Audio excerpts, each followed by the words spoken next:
Бүгін 3 август. Қадамжайдың малинасы 160 сомдон екен. Мынакей. Бұл жақта Қарасудың местный малинасы 140-тан дейді.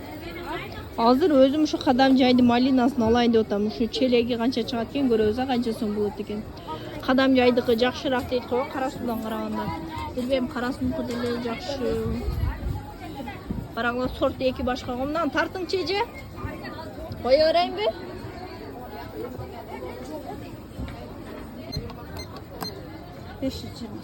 520 сом болуптур. Канча килограмм болот ошондо? 3 килограмм.